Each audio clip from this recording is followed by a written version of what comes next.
In this video, we are going to see that if you are trying to access any kind of device, whether it's external or internal, and while playing that, it shows some error or it is causing some problem, and you check the device manager, and in the device manager, you see this error in the device status which says Windows has stopped this device because it has reported problems code number 43. So this is an error that we need to resolve.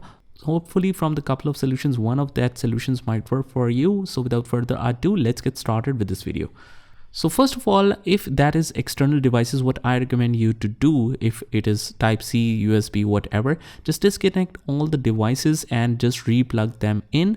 Hopefully that should solve your problem. And if it doesn't, you can just try restarting your Windows as well, because that might be the problem with the Microsoft update. Also, I recommend you to upgrade or update your operating system. If it is recommending some kind of updates, just update that once, and hopefully that should solve the problem.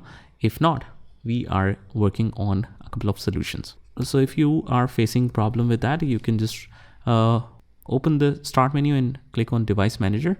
And once we have the device manager open, just go ahead and open that particular area where you are seeing the problem in any particular device. I'll just take an example of print queues, and let's say this is the device that is causing the problem. What you can do is just right click and click on disable. If it shows the caution, just click on continue. It will disable the device. What you can do is afterwards just enable or re-enable the device, and afterwards if it solves the problem, that's good.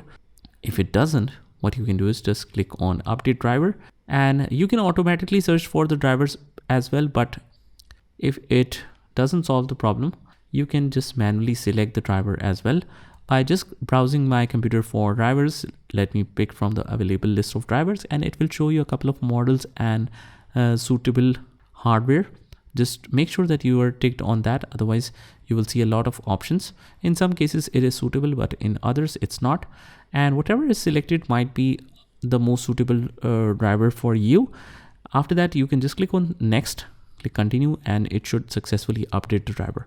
What else you can do is, on the official website of that particular device, there are lists of drivers available which are latest ones.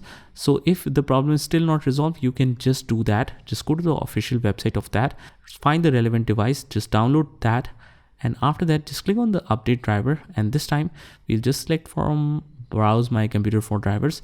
And since we have already downloaded the setup files, you can just browse and select those and just click on next to continue.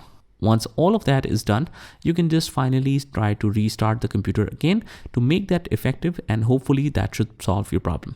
So I hope you found this video helpful, and if you did, hit the like button and subscribe to our channel. Also, if you want to learn more amazing stuff on our channel, you can join the playlist link in the description, and I will see you in the next one.